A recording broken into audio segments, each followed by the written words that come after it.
It has been an insane day in the NFL. I could barely keep my head on straight. There are so many things flying out right now. I'm going to try to get them to you as fast as I can. I've always said if you want to find them out right away, make sure you are following me on X or Instagram or Facebook. It will all my updates come out there first, and then I come make a video. But let's talk about the move. We have two moves to talk about. We have to talk about Aaron Banks, and we also have to talk about Patrick Taylor Jr. But first, let's talk Banksy. Aaron absolutely cashed in and went all the way to the bank, but with an NFC rival. He signs with the Green Bay Packers for a substantial amount of money.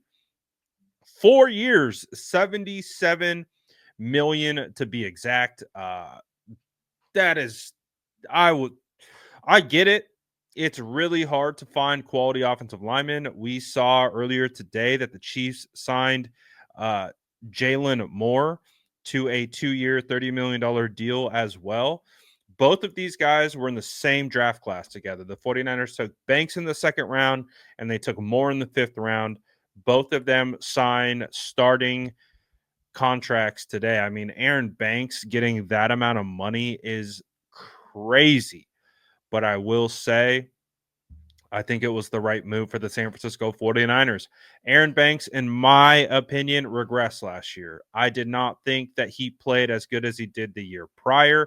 I was expecting him to take a leap, and in my opinion, he took a step back. And I also do believe he was one of the main contributors to the San Francisco 49ers struggle in the run game along with Jake Brendel. I just don't feel like I think he's a better pass blocker than he is a run blocker.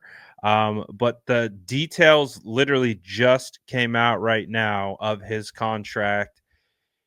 63 million of his deal is guaranteed. That is absolutely insane. 63 million over the first 3 years. So basically, it's honestly what let's do the quick math on that. 63 million over 3 years. He got 21 million per year over those first 3 years. That is insane money for Aaron Banks. And I'm fine with it. Like I said, I was expecting this to be his best year, and in my opinion, it just wasn't. It just wasn't. So I was fine with him leaving in free agency. Crazy that he will be going over to the Packers now.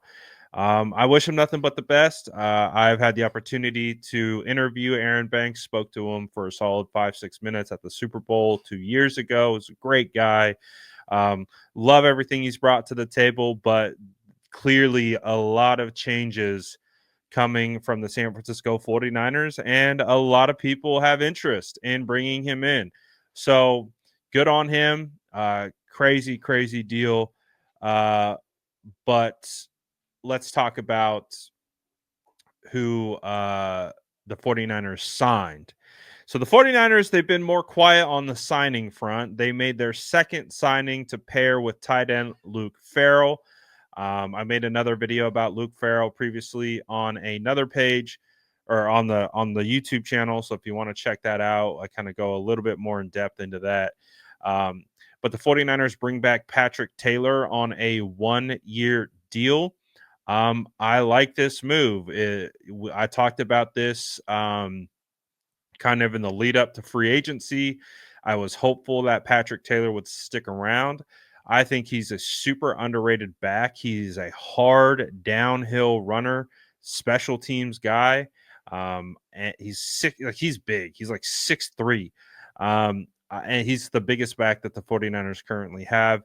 And, he didn't get a lot of opportunities, but when given the chance, you could see, man, he is a force running in between the tackles.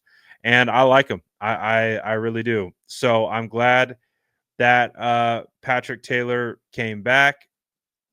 Again, it's not like oh my gosh, it's not crazy like that.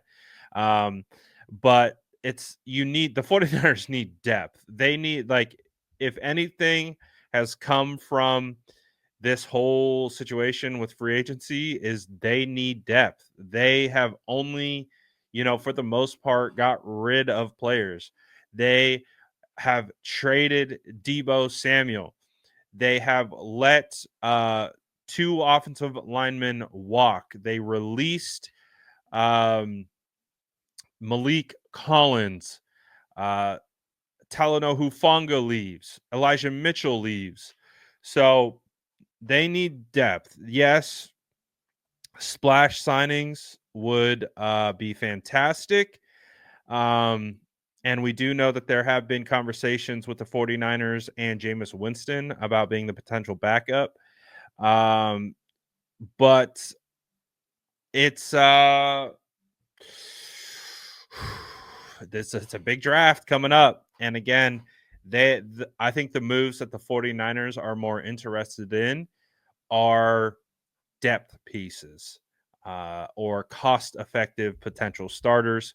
So far, what they've done, they've gotten depth, backup running back, and a backup tight end. So no starters yet, but we shall see what happens. I mean, there's so much stuff happening across the league right now. The Texans just traded Laramie Tunsil to the Commanders, and Washington only gave up a third, seventh in 2025, 26, second, and fourth. It's not bad if you really think about it. And again, for a franchise left tackle, like, those guys don't get traded. Like, it is so rare to see offensive linemen get traded.